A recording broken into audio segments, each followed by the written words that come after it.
Sa pangako mo'y nagpapasalamat ako, Panginoon.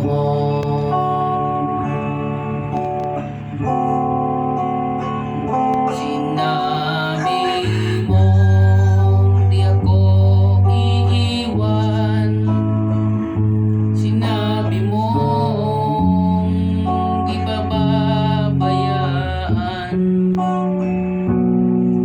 Nananalig ako sa'yo pagkat sinabi mo. Sa iyong mga salita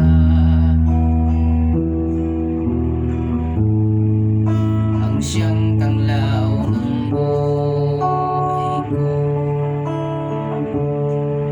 Sa pangako mo'y nagpapasalamat ako, Panginoon.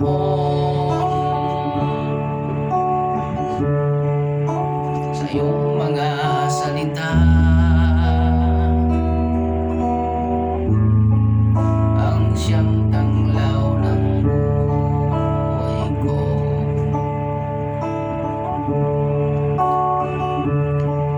Ang puso ko'y nagpapasalamat sa iyo, Panginoon.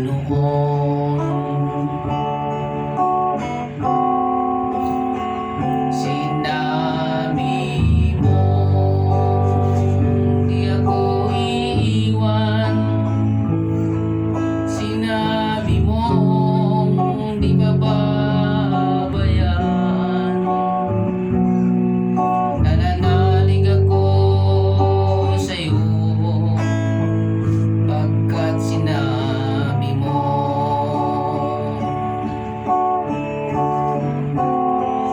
Sinabi mo ako'y pagpapalain,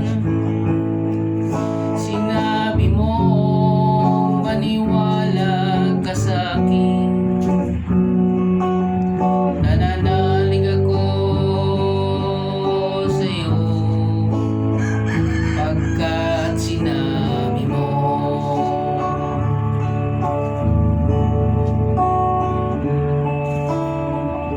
Yes, Lord, hallelujah. Dakilang Diyos, patuloy na kami nananalig sa iyo.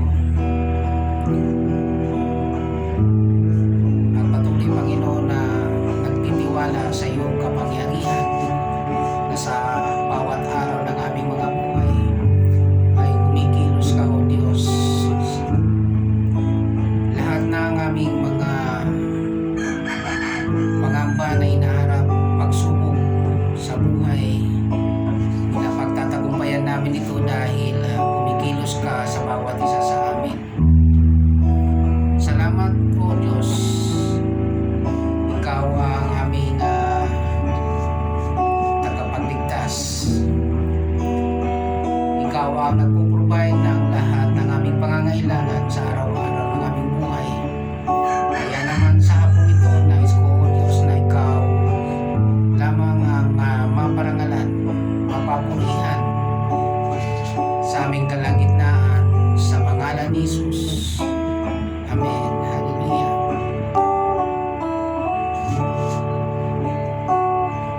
Yes, Lord. Hallelujah. Thank you, Jesus. So muli po, magandang hapon po sa ating lahat. At tayo po ay mag-aral ng kanyang mga salita. Makibukas po kayo sa aklat ng Corinthians sa chapter sa 1 Corinthians chapter 12 verse 4 to 6. Sabi niya po diyan, iba't iba ang mga espiritual na kaloob, ngunit iisa lamang ang espiritu nagkakaloob ng mga ito. Iba't iba ang paraan ng paglilingkod, ngunit iisa lamang ang Panginoong pinaglilingkuran. Iba't iba ang mga gawaing iniatas, ngunit iisa lamang ang Diyos na kumikilos sa mga taong gumagawa ng mga iyon. Purihin po ang Panginoon sa pagkabasa. So sa hapon pong ito, nais ko pong tunghayan natin ang isang napakagandang paksain na kung saan po ay umuugnay sa bawat isa po sa atin na tinawag ng Diyos, na kung saan ay kailangan nating tuparin ang bawat isa sapagkat sapagkat katunayan, sinasabi po dyan na ito nga po yung napakahalaga na makita po natin. Iba't iba man ang ating mga tungkulin, at iba't iba man ang ating mga kaloob, iisa lamang po ang nais na iparating sa atin, na dapat iisa lang ang maparangalan sa ating mga buhay. Purihin po ang Diyos sa hapong ito, no? Dakilang Diyos, salamat sa biyaya na kung saan, Panginoon, ay kami po ay iyong samahan sa pag-aaral. Biyayaan mo po ng kapangyarihan ng iyong mga salita upang ang lahat na makakapakinig ng mga salita mong ito, Panginoon, sa hapong ito ay magkaroon ng kalakasan, pag-asa at tibay ng lakas ng loob upang mapagtanggubmayan ang lumana pagsubok na dumating sa kanilang buhay. Sa pangalan ni Jesus. Amen. So ito po ang ating mong paksain na pinamagatan ko pong iba't iba man ang ating tungkulin, ngunit isa lamang ang Diyos na ating dapat maparangalan sa ating buhay. So maganda pong pag-aralan po ito sapagkat sabi nga po dyan, iba't iba man ang spiritual na kaloob. So papansinin po natin, mayroon pong pinagkalooban. Sabi nga po dyan ay may pinagkalooban ng pangangaral, may pinagkalooban ng pagkakaloob o pagbibigay o pagkagawang gawa, may pinagkalooban din ng mga magturo, may pinagkalooban naman na magpahayag ng salita ng Diyos. Ngunit iisa lang po ang Diyos. Ito po yung napakahalaga po makita natin. Isa lang po ang Diyos na dapat na maparangalan sa ating mga buhay. So purihin po ang Panginoon na kung saan po ay samahan niya tayo sa ating pag-aaral na sinasabi nga po dyan sa chapter 4 na ngunit iisa lamang ang Espiritu na nagkakaloob ng mga ito. So makikita po natin na kaya nga sinabi dyan na iisa lamang ang Espiritu na nagkakaloob. So dapat ay magkaroon po tayo ng malinaw sa ating pananaw na kung iisa ang Espiritu na nagkakaloob nito, iisa lang dapat ang maparangalan nito, sapagkat ang Espiritu na nagkakaloob ng mga gawain patungkol sa Panginoon, sa ating Diyos, ay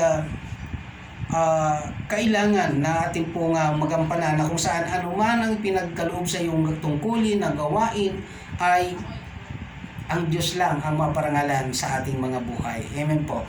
So sa hapon po ito, tatlong verse po yan na nagkaroon po siya. Mayroon po siyang sinasabi diyan na iba't iba, no? Iba't iba, subalit ang nais na ipakita po diyan, iba't iba man ang kaloob sa bawat isa sa atin, ngunit iisa lang. Yan po yung nais ipakita po sa atin diyan. Sabi niya diyan sa 4, sinabi niya diyan, iba't iba ang kaloob, ngunit iisa lamang ang Espiritu nagkaloob ng mga ito. Chapter 5, sabi niya dyan, iba't iba man ang paraan ng paglilingkod, ngunit iisa. Purihin po ang Panginoon. Dito po dapat makita natin na kung saan sa atin po, kahit sa atin, kailangan pong makita natin, iisa lang ang dapat nating maparangalan sa ating mga buhay, sapagkat iisa lang naman talaga ang Diyos na lumikha sa atin at naglikha ng lahat ng bagay na ating mga pangangailangan. So sabi nga dyan, kung nais mong matugunan ng mga pangangailangan mo sa buhay, lumapit ka sa nag-iisang Diyos. Magtiwala ka sa nag-iisang Diyos. Papurihan mo ang nag-iisang Diyos at sambahin mo ang nag-iisang Diyos. Amen po. So kaya nga po malinaw na sinasabi po dito na kung saan ay kailangan nating mailagay sa ating sarili, mailagay sa ating puso na anuman ang nais ipagawa sa atin ng Diyos, dapat iisa lang ang kailangan nating pag-alayan ng parangal, pagpuri, pagsamba. Lahat po yan dapat ay para sa Diyos lamang. So tingnan po natin chapter 12 verse 9 ng verse 5 ng 1 Corinthians, sabi niya doon, iba't iba ang paraan ng paglilingkod. Okay, so doon po tayo sa paglilingkod. Sa paglilingkod po ay marami pong paraan na ibinibigay ang Panginoon, iba't iba. Mayroon pong, sa paglilingkod, mayroon pong pinagkalooban ng pagpupuri. So, kailangan po sa pagpupuri, kailangan dapat nating maparangalan ay ang Diyos. Amen po ba? Sabi niya dyan, at kung ikaw po ay pinagkalooban ng paraan ng paglilingkod sa pamamagitan ng pagtugtog, ganun din po ang ating gagawin. Sa paraan ng iyong pagtugtog ay isa lamang ang Diyos na dapat maparangalan sa iyong buhay.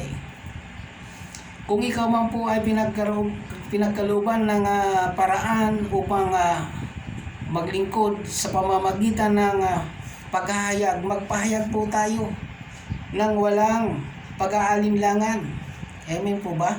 Gawin kung ano ang nais ipagawa ng Diyos sa bawat isa sa atin. Yun po yung kabuuan ng paglilingkod. So kung ikaw po ay pinagkalooban ng paraan ng paglilingkod sa pag-aakay, ganun din po. Gawin natin ito ng walang pag-aalinlangan at walang pagtatangi, sapagkat lahat po ng alalahanin po natin na lahat ng nilikha ng Diyos ay para sa Diyos. Amen po ba? So kaya nga po kailangan po nating makita dyan kung anong paglilingkod o anong paraan ng paglilingkod mayroon po ang bawat isa sa atin. Amen po ba? Ngunit wag po nating kaligtaan na hindi walang ibang Diyos. Sabi yan dyan, iba't ibang paraan ang paglilingkod, ngunit iisa lamang ang Panginoon. Hallelujah. Hallelujah. Iisa lang ang Panginoon pinaglilingkuran. So, kailangan po nating makita yan na kung saan po ay anuman ang pinapagawa po sa atin, gawin natin na walang pag-aalinlangan, gawin natin ito ng buong puso at katapatan para sa nag-iisang Panginoon. Hallelujah. So, yun po yun. Sa pangatlo po, sabi niyan, iba't iba ang mga gawain iniatas. Hallelujah. So, dito po makikita po natin na iba't iba man ang gawain na iniaatas sa atin. Sabi diyan, iisang Diyos lang. Hallelujah. Iisang Diyos na kumikilos sa mga taong gumagawa ng mga iyon. Iisang Diyos. Amen po ba? Ano man ang gawain ipinagkaloob sa atin at na iniatas sa atin, huwag nating kaligtaan, iisa ang Diyos na kumikilos sa mga tao gumagawa ng mga iyon. Ito po yung napakaganda na kung saan makita natin na kung saan sabi ko nga po doon sa isang pagtuturo ko nakaraan ay ang kapangyarihan ng Diyos ay buhay sapagkat kumikilos. Sabi niya yan, kumikilos. So mapapansin po natin dyan na kung ang kapangyarihan ng Diyos ay sumasa atin, hallelujah, kung sumasa atin ang kapangyarihan ng Diyos, yun po yung isang katunayan dyan na ang Diyos kumikilos sa bawat isa po sa atin. So kaya nga kailangan po na makita na kailangan nating mahimay sa ating sarili na mayroon pong napakahalagang bagay na kailangan nating gampanan, tuparin sa ating mga buhay na walang pag-aalinlangan sapagkat ano ang naintindihan po natin dito. Sabi nga dyan sa una, ulitin po natin chapter 12 ng 1 Corinthians chapter 12 verse 4, sinabi niya doon, iba't iba man ang spiritual na kaloob, no? Spiritual, ibig sabihin po yung nasa loobin po natin. Ano man ang pinagagawa sa atin na ipinagkaloob, iisa lamang ang espiritu nagkaloob nito. Amen po ba? So dito po makikita po natin, matatandaan po natin ang sinabi ng Matthew chapter 28 verse 19 to 20. Sabi niya doon, humayo kayo, gawin ninyong alagad ko ang lahat ng bansa, bautismuhan ninyo sila sa ngalan ng Ama, ng Espiritu, sa ngalan ng Ama, ng Anak at ng Espiritu. So makikita po natin dyan na yung Espiritu na kasama doon, siya po yung nagkakaloob sa bawat isa po sa atin. Amen po ba? Amen. Iba't iba man ang kaloob na ipinagkakaloob niya, Iisa lamang ang espiritong binabanggit po dito, yung espiritong banal. Amen po. So sabi nga dyan, sa chapter 12 verse 5 ng unang Korinto, sinabi niya dyan, iba't iba ang paraan ng paglilingkod. Ngunit, iisa lamang ang Panginoon. Yung sinasabi po doon dyan na Panginoon, sinasabi niya dyan, yung sinabi niya doon sa chapter 28:19 ng Matthew, sinabi niya, at humayo kayo, gawin ninyo alagad ko ang lahat ng bansa, bautismahan ninyo sila sa ngalan ng Ama, ng Anak. Yan po yung ating Panginoon. Ng Anak. Amen po ba? Sabi niya dyan, iba't iba man ang paraan ng paglilingkod, ngunit iisa lamang ang Panginoon na pinaglilingkuran. Kaya po nais pong ipakita ng pinag-aaralan po natin dyan na ito po yung mga bagay na tatlong ito na kung saan tatlong verse po sa chapter 12 ng 1 Corinthians, nais pong ipaalala sa atin na ito yung tungkulin na kung saan po ay ipinagkaloob sa atin ng Panginoon, ipinagkaloob sa atin ng Diyos. Sabi nga dyan, iba't iba man ang spiritual na kaloob sa atin, dapat nating gampanan. Dapat nating gawin. Dapat nating pagtibayin sa ating sarili na ito po'y dapat matupad. Dapat na ito ay magkaroon ng buhay sa ating, sapagkat ito po yung nilalaman dyan, iisa lang ang Espiritu at iisa rin ang Panginoon at iisa rin lang ang Diyos. Amen po ba? So makikita po natin dyan sa chapter 28, makikita po natin dyan bakit yung pong sa 28:19 sinabi niya doon na humayo kayo. Humayo. Kasi nga po mayroong tungkulin. Sabi nga po diyan ng chapter 12 ng 1 Corinthians, iba't iba man ang paraan ng paglilingkod. Humayo. Yan po'y bahagi ng paghayo, yung paglilingkod. Amen po ba? Ano man ang pinapagawa sa atin ng Panginoon, gawin natin ito ng mayroong pagmamahal, mayroong respect, mayroong pagpapakumbaba. Sapagkat ang Diyos na pinaglilingkuran natin, ang Panginoon na pinaglilingkuran natin, ay siya yung dapat na mataas at mababa naman tayo. Amen po ba? Siya lang ang dapat makilala, siya lang dapat papurihan, siya lang dapat ang sambahin. Amen po ba? Sapagkat siya yung Panginoon. Hallelujah. Kaya nga po dito makikita po natin na kung saan kailangan natin itong masunod, kailangan natin ito na mabigyan ng pagpapahalaga. Yung tatlong verse na ito sa chapter 12 ng unang Korinto, sapagkat ito po yung karugtong nung sinabi ng Panginoon sa 20 ng Matthew verse 19 to 21 at to 20. Sabi niya doon, sa pangalawa, sabi niya diyan, iba't iba man ang mga gawain iniatas. Tingnan po natin dyan. Ito po yung sinasabi doon. Ang Panginoon nagsalita doon sa chapter 28 verse 19. Sinabi niya doon, gawin ninyo alagad ko ang lahat ng bansa at atas po yun. Bautismuhan ninyo sila sa ngalan ng Ama. Amen po ba? Sa ngalan ng Ama, ng Anak, ng Espiritu Santo. Kaya nga makikita po natin dyan, tatlo sila dyan, magkakasama, magkarugtong. Kasi nga po, ito po yung bagay na kung saan gustong ipakita sa atin. Na kung saan ay dapat na anuman ang pinapagawa sa atin, na iniatas sa atin, isa lang ang Diyos na kumikilos sa mga taong gumagawa ng mga iyon. Kaya nga makikita po natin, kasama tayo dyan. Kung kayo na nakikinig ngayon, at kayo na narito sa ngayon, ay ito po yung bagay na kung saan nais ipakita ng Diyos sa bawat isa sa atin na iisa lang ang Espiritu at iisa rin lang ang Panginoon at iisa ang Diyos na nagbibigay ng mga tungkulin at gawain na iyan. Amen po ba? So, ano po yung, bakit po natin kailangan itong pag-aralan? Sapagkat balikan nyo po ulit. Matthew chapter 28 verse 20. Karugtong po nung 19. Sabi niya doon, at turuan ninyo silang sumunod. Hallelujah. Papansinin niyo po, mayroon po dyan dalawang, sabi niya dyan, yung Espiritu nagkaloob at yung Panginoon ay, ang sabi niya dyan, iba't iba man ang paraan ng paglilingkod ngunit isa lang ang Panginoon.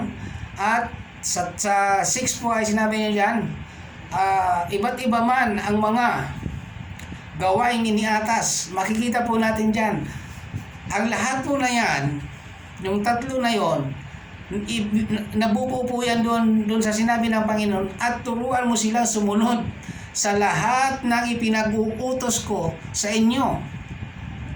At huwag kayong matakot, sapagkat ako'y kasama ninyo saan man kayo pumaroon.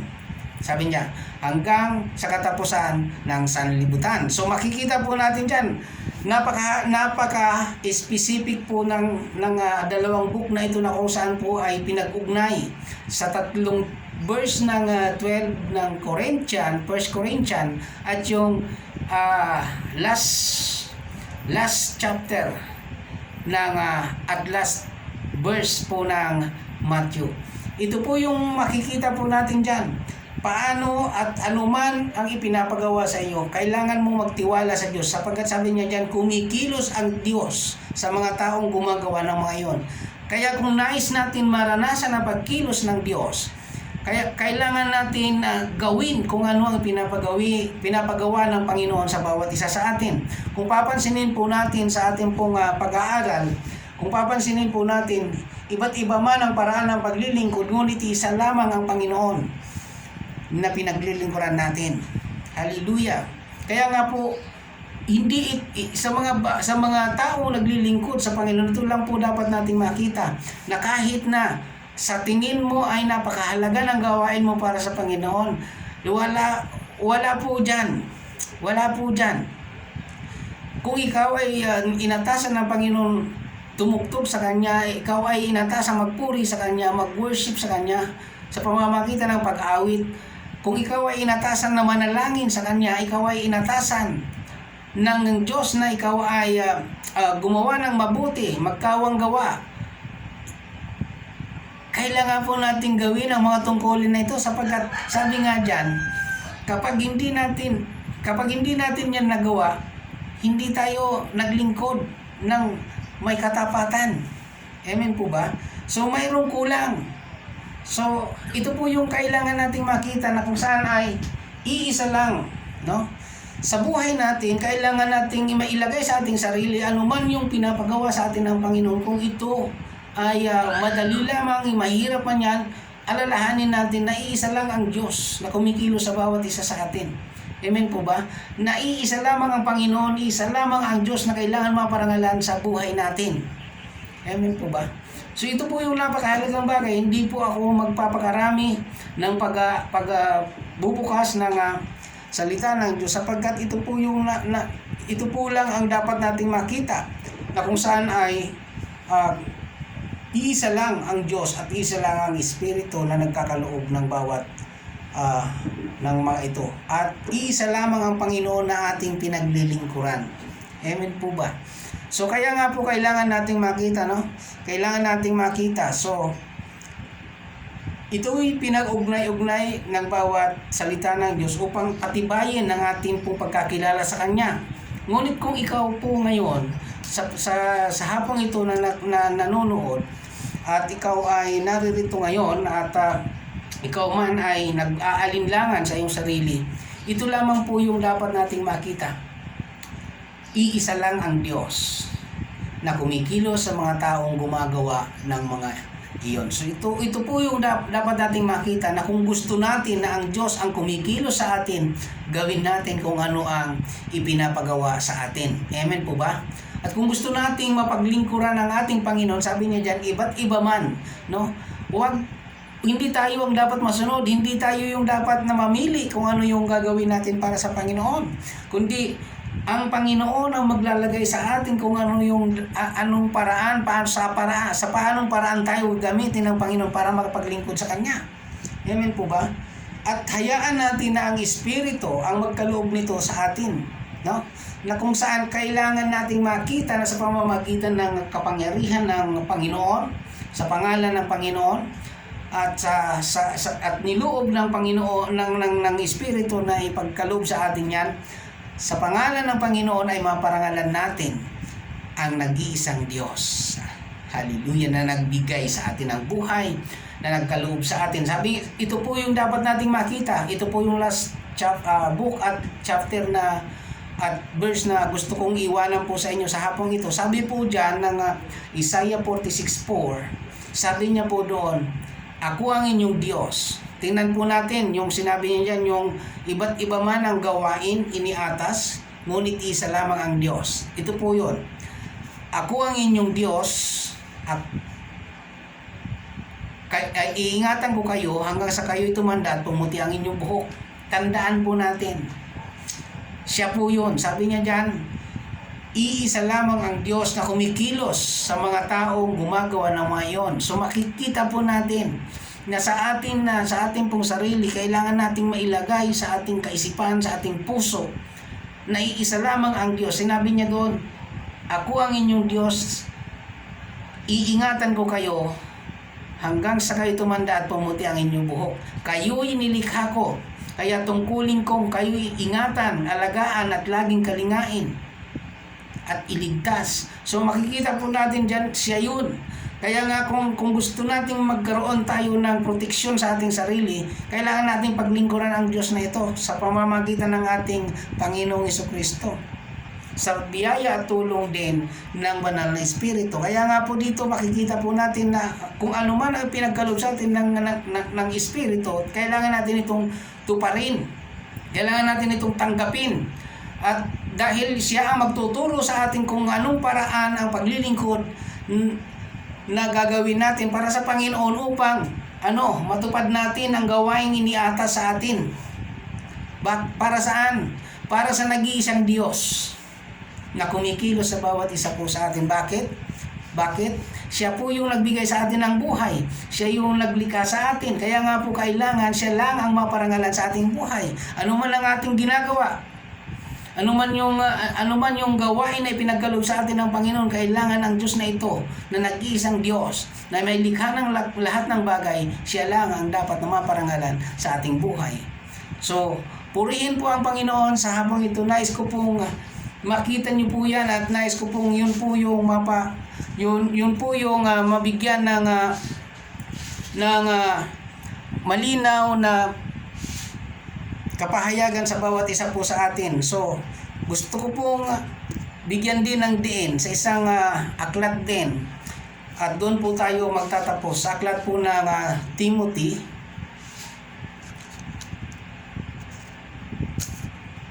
Sa aklat po ng Timothy, sabi niya po doon, ang layunin ng mga tagubiling ito po yung kailangan nating makita. Supporting po doon sa tatlong verse po na pinag-aralan natin. Sabi niya dyan, ang layunin ng mga tagubiling ito ay pabukalin ang pag-ibig. Hallelujah. Pag-ibig buhat sa mga puso o sa puso ng dalisay, malinis na budhi at tapat na pananampalataya. So ito po yung bagay na kung saan po pagka ito po ay nagawa natin, ang ipakilala natin ang Diyos. Sabi nga doon sa chapter 28 ng Matthew, sabi niya po doon ay nabautismuhan sila sa pangalan ng Ama, ng Anak at ng Espiritu Santo. Ito po yung tagubilin na kung saan ay bumukal. Kailangan tayo maging instrumento para yung pag-ibig sa dalisay na puso ay bumukal. Hallelujah. Bakit po kailangan yon? Ito po yun ang Panginoon, sa tatlong book po, nagkaroon po siya ng tagubilin doon. 2 kautusan na lang nakasakop ng lahat ng kautusan. Bakit? Ano sinabi doon? Ibigin mo ang iyong Diyos ng buong puso, buong kaluluwa, buong lakas at buong pag-iisip. Meaning, buong mong pagkatao, dapat mong maipakita na minamahal mo ang Diyos. Hallelujah. At pangalawa doon, sinabi niya doon ay ibigin mo ang iyong kapwa gaya ng pag-ibig mo sa iyong sarili. So ito po yung kahulugan noon, na kung saan kapag bumukal ang pag-ibig sa naging dalisay na puso, ito po yun.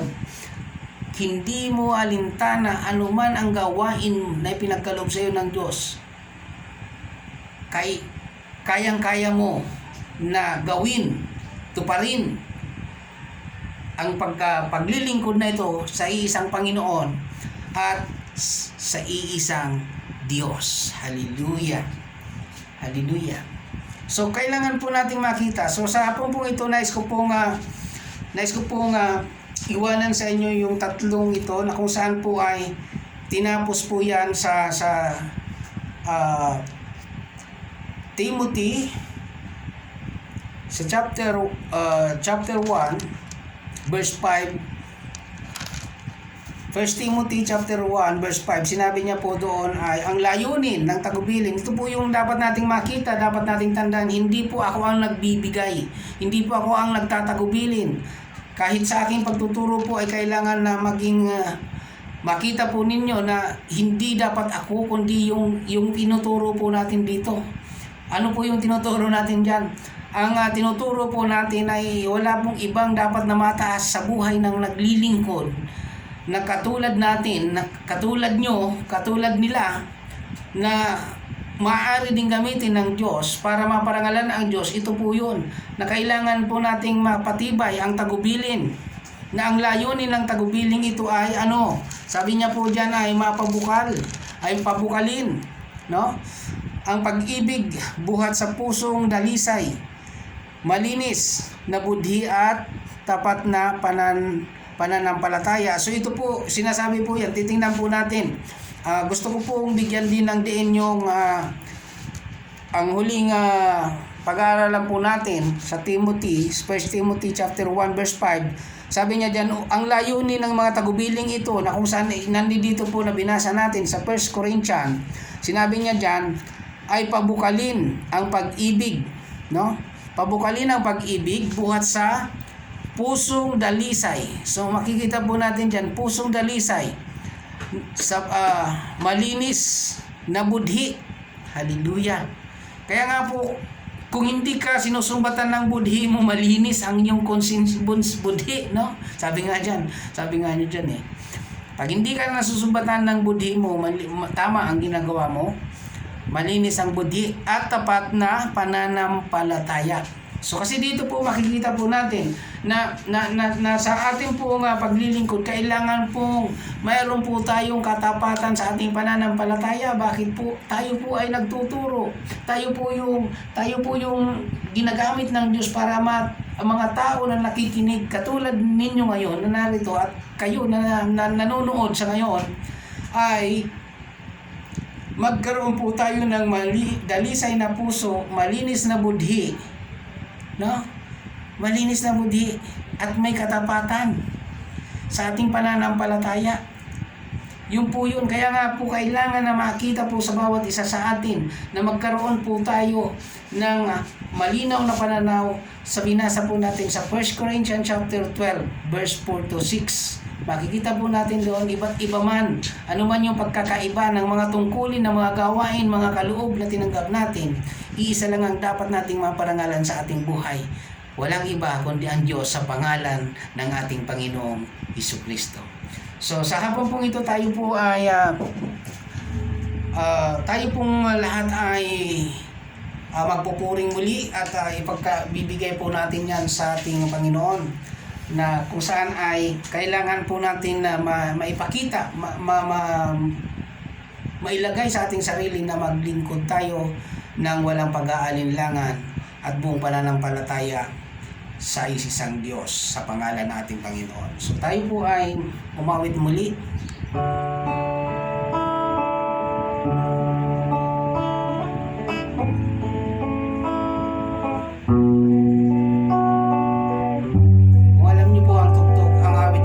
Sa Panginoon, iniimbitahan po kita na sumabay.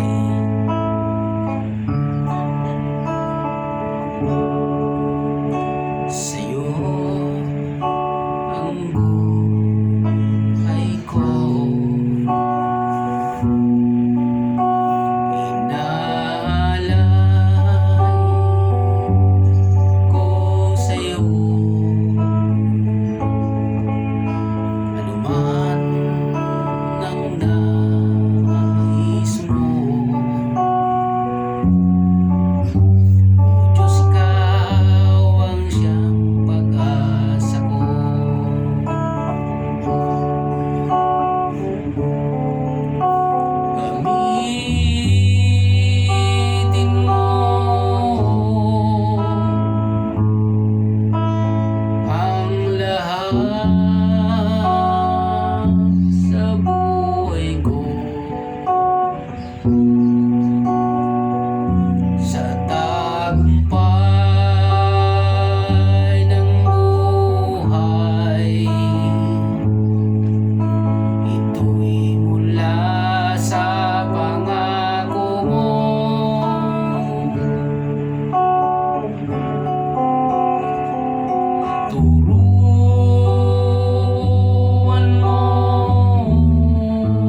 ng spiritual na gawain na kung saan ay isa-isang layunin, na kung saan isa lamang ang dapat naming paglingkuran sapagkat isa lamang ang Panginoon, isa lamang ang dapat na maparangalan sa aming mga buhay sapagkat isang Diyos na lumikha sa lahat ng bagay at nagbigay buhay sa bawat isa sa amin.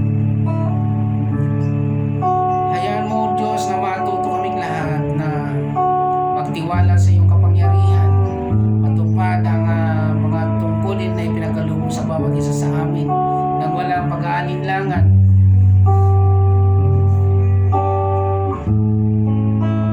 Hallelujah. Yes, Lord. Hallelujah.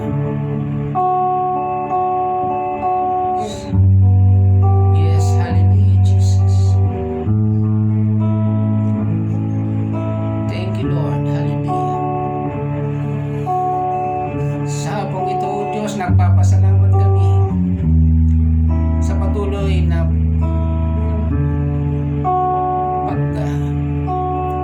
bibigay mo sa amin ng pag-asa na anuman ang sitwasyon sa aming paligid, O Diyos, nandyan ang iyong banal na proteksyon. Nandyan ang pagpapala mo, Panginoon, na kung saan ay hindi kami kinukulang. Nandyan ang pagpapala mo, Panginoon, na hindi kami nangihina. Sapat ang aming lakas sa buong araw, sa buong maghapon. At binibigyan mo na kami ng kapahingahan sa pagdapit ng gabi. Upang sa umaga, Panginoon, ang aming buhay, muli ikaw ang maparangalan, ikaw ang mapapurihan. Salamat sa iyong pagkilos sa bawat isa sa amin. Salamat sa bawat gabay. At salamat sa pag-ibig mo na inialay para sa amin. Dakilang Diyos, sa hapong ito, hayaan mo sa buhay ng bawat isa sa amin, ikaw ay maparangalan, ikaw ay mapapurihan sa pangalan ni Jesus. Amen. Hallelujah. Purihin natin ang Diyos sa ating mga